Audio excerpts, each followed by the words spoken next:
Welcome back to Nasdaq Trade Talks. I'm your host, Jill Malandrino, Global Markets Reporter at Nasdaq. We've been coming to you live from Inside ETFs in Hollywood, Florida. Joining me for this segment, we have Matt Giordano. He's the Deputy Practice Leader with the Public Investment Management Group over KPMG, and we are going to focus on ESG investing and the impact on ETF trends. Matt, thank you so much for joining us on set. Before we get into that, though, the SEC rulemaking, that is actually having a big impact within the space. Sure, it is, and I'll talk a little bit about the rulemaking. So from an SEC standpoint, if you think about the rulemaking, the SEC proposed an ETF rulemaking, and it's just a proposal in the summer of 2018. The rulemaking would allow registered investment advisors to launch vanilla, actively managed or passively managed ETFs, which to date they can't. They use what's called the exemptive order process to be able to have an ETF. And the exemptive order process is very important. It's been going on for over 25 years. There's been 300 exemptive orders in the ETF space, but it's a long process and it takes a lot of time for both the SEC to go through the exemptive applications and the exemptive orders, and it also costs a lot for registered investment advisors.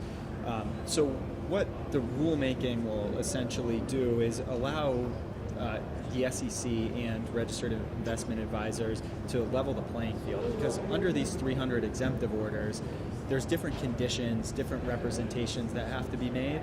So this will level the playing field, and also it'll create innovation, or hopefully be able to create innovation, which is great. So we'll see new trends. I mean, that sounds exciting because there's so much more product that can come to market more efficiently, more quickly for that matter. Speaking of industry trends, what are you seeing right now? Well, we continue to see sustained growth and exponential growth when you look at ETFs in general from a macro standpoint, and we think that'll continue for a number of years. Also, from a growth or a trend standpoint, last year we spent a lot of time talking about crypto ETFs, and we've barely heard that this year, right? So this year the focus seems to be in two areas, the main focus I'll say. One is around sector ETFs, and ETFs that are investing in artificial intelligence or disruptive technology. We're hearing a lot about those. And the second is around ESG type products, impact funds, socially responsible funds. And we've seen significant growth in that area. And everything we're hearing from the millennials and kind of the younger generation, folks want to invest in those types of products. So we think that that'll continue. Well, you know what else is interesting? There is I think it's almost $70 trillion of wealth transfers going to occur too when you see baby boomer assets shift over to Gen X and to the millennials and so forth. Over the next 10 to 20 years, that's ESG is going to be really important when they start thinking about their investment decisions and how they want to allocate their assets.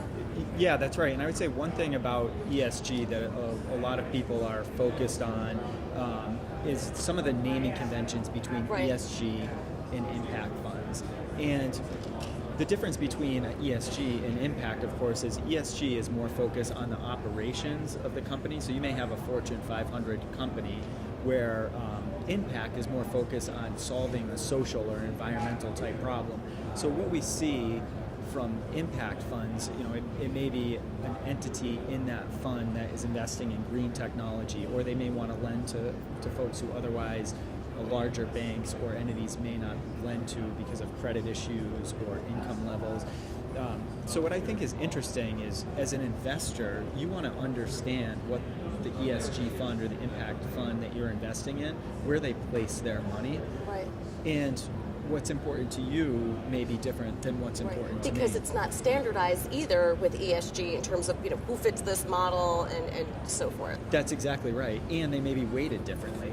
Right. So you may have a fund that's weighted more towards animal welfare, and that may be more important to me, where there may be another fund that's more focused on green technology, which may be more important to you. Right. So understanding the differences in those funds, it will be very important going forward. Do you think the industry will ever come up with a standardization method for ESG, or is it's too subjective? It's very subjective, right. And I think different people want different things, like I mentioned earlier, and I think the key is the proper disclosure. I spent 5 years at the Securities and Exchange Commission before I went to KPMG, and that was a big focus of ours, and these are all public comments. But a lot of questions around, if you're saying that this is an ESG fund, how are you defining that? and what are the parameters. So I think that that'll be a key focus area of the regulatory staff, and also personal investors want to know those things. So I think disclosure is very important. All right, Matt, thank you so much for the insight and for joining us at Inside ETFs. And thank you for joining me throughout the day. I'm Jill Malandrino, Global Markets Reporter at Nasdaq.